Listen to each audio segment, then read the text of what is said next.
The Morgan Report with David Morgan. David Morgan with the morganreport.com for the week ending 17 December 2021.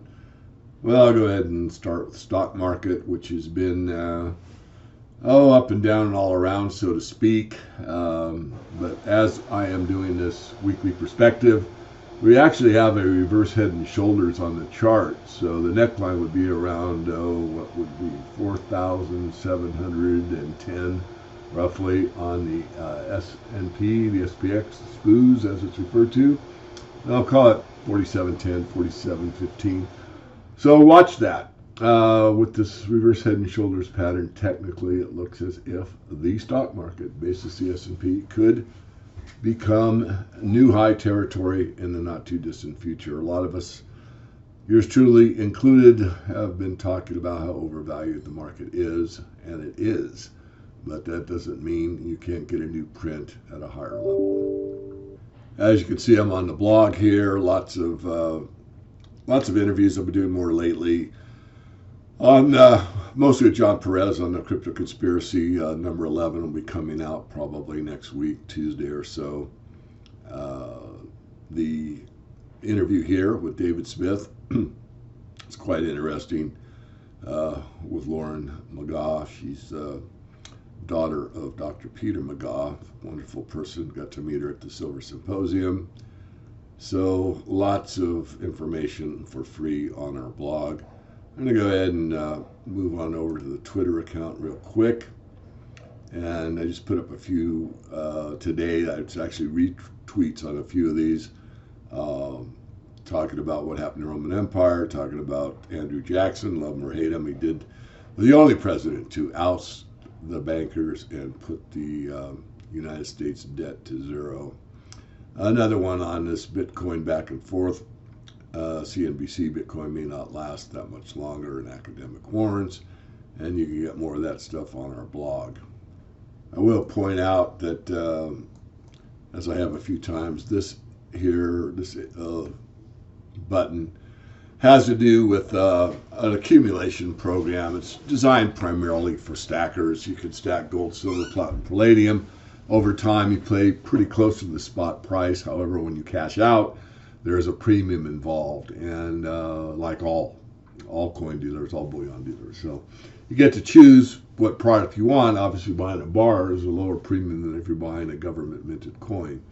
But the premiums are no better than anywhere else. I mean, they're pretty much in line with the average. So, but you can buy, as I say, near spot. If you're betting the premiums will come off, it's a good way to build up an amount and then wait for the premiums to come down. I've said this in the past, and I was believing the premiums would fall off, and they have, but not for very long. The next one here is this load that I'm associated with. This is a digital cryptocurrency that is backed by gold and silver.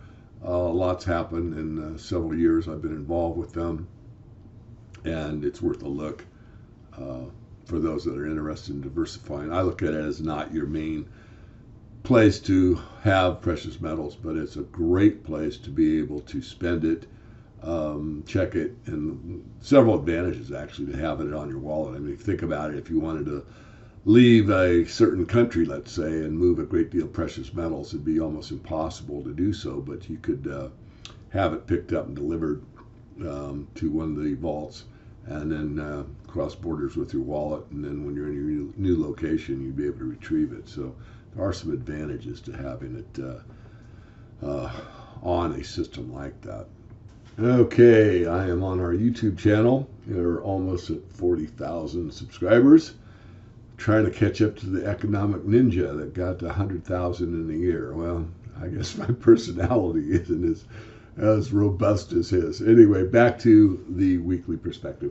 So I want to go through, it's the end of the year, what's gone on in the metals, particularly we'll talk about oil and gas a little bit as well. So going down the list, year to date, and this is as of last week, aluminum was up 32% for the year, cobalt 115%, copper up about 23%, lead 15% higher, nickel 20% higher, tin almost doubled, 95% higher, and zinc up 22%. Gold off only 6% for the year. Palladium down 28% for the year. Platinum off 40% for the year. And silver off 16% for the year.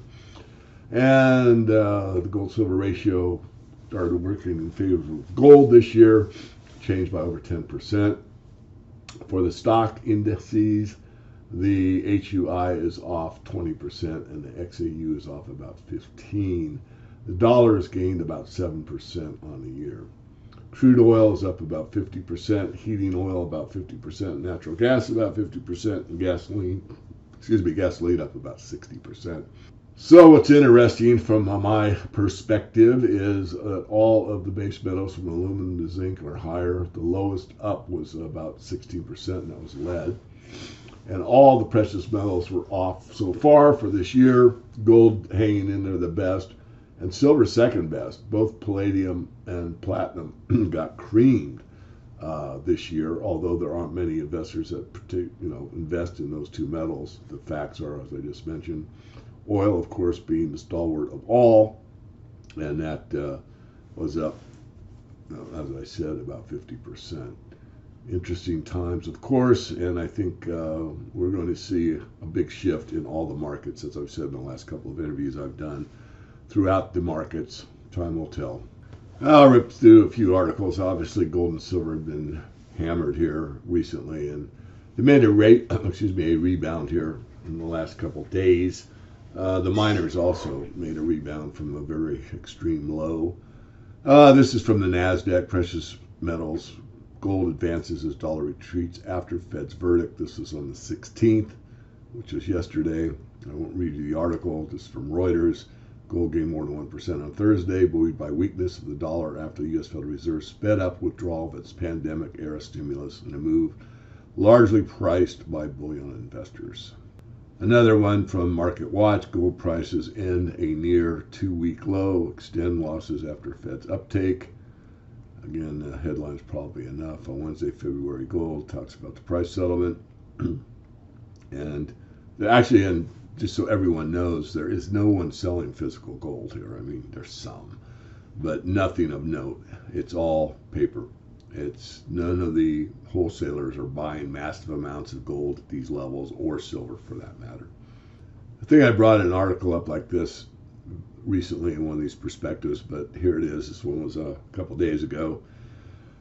Silver demand has surpassed 1 billion ounces in 2021, reaching a 6-year high. This goes through some of the major silver companies.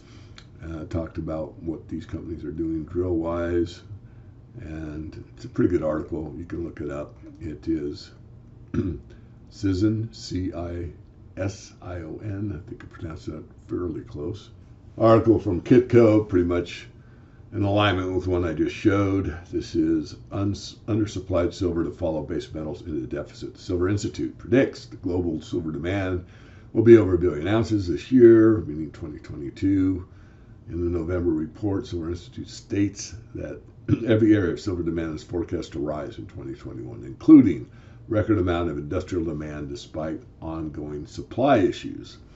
The recovery in silver industrial demand from the pandemic will see this segment achieve a new high of 524 million ounces in terms of the key segments. We estimate that photovoltaic demand will rise 13% to over 110 million ounces, a new high, and highlighting silver's key role in the green economy.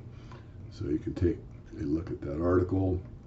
And I was on an interview earlier this morning talking about, and it'd be a long time out, but silver could act like palladium did. And of course, palladium, as I just mentioned at the beginning of this weekly perspective, fell off quite a bit this year. And that has to do with demand, really. The whole global economy is contracting, slowing down. Supply chains, car problems, semiconductor issues, and on it goes. Demand is off, but at one time, palladium really shot up and stayed there for quite some time because the demand for catalytic converters was quite strong, and therefore the price. Silver could be in a similar situation, not just for photovoltaics, but everything through the industrial side. But as I said, I don't think you'd have that type of demand from industry alone for another decade. But it will be monetary or investment demand that will drive the silver price more, coupled with industrial demand. But it'll be the edge. It'll be the margin. The margin is to own it for safe haven status, capital gains, peace of mind, that type of thing. And this is an interesting article from Engineering 360. Has a video here. You can type it into your search engine and find the article. A hot approach to mining urban waste for precious metals. You can take a look. I'll get a lot of questions, which I don't need, but can't help it. That article I just showed will look like it's a competitor to this one that I've recommended in the Morgan Report for quite some time called Envirometal. They just changed their name recently. It used to be called EnviroLeach. And here's their technology page. They just rewrote this within the last month or so. Talks about the solution, the competition, and what it looks like. And you can go through the whole website. I won't read it to you. I am involved and I do own shares, so that makes me biased. But talks about what this does, this leaching process or this formula versus cyanide. Of course, it's inert, so it's totally green. It's inert, so you could drink it if you wanted, not that you like it. And it's most of the work that they've been doing for the last several years, I'll say, has been printed circuit boards. It's pretty easy to obtain in the e-waste sector. It talks about the kind of metals you get out of it, and you can explore the website and get a better feel. You can do a comparison between this company and the one I just showed if you care to. And many in the paid service don't know this, although if you've been with me a while you would, because I wrote about it a few times. But I am an advisor to The Last Evangelist, David Havner's series that he does, and I'm not involved with all of what he does. In fact, I'm not sure of all that he does. He has quite a following and a rather large ministry. I'm pointing out that I do have a space in here now, so I'm on David Havner TV, and then you sign in, and of course I'm signed in. And if you scroll down here, you will find there's a new channel. It's called the Money Channel, and that is basically my channel. There'll be other things on there, but most of it that's here is my work on the monetary system as we move closer and closer to what the inevitability will be as we go into the new age or the new system. So that's a quick one. You can play it. I think it'll play right away, and you can see it. I won't play a video within a video. I just want to make sure it works. There you go. And this was quite some time ago, as you can see. Hey everybody, David here. So I'll close out with that. I will be back with you next week with another weekly perspective. I believe I'm looking at the calendar. I may not do it. It's the 24th. My family will be here. I'll probably not do a weekly perspective on Christmas Eve day, but I will probably do one the following week, which will be New Year's Day. Excuse me, the day before New Year's, the 31st. So wish you all the best. I'll be back with you. This is David Morgan of themorganreport.com.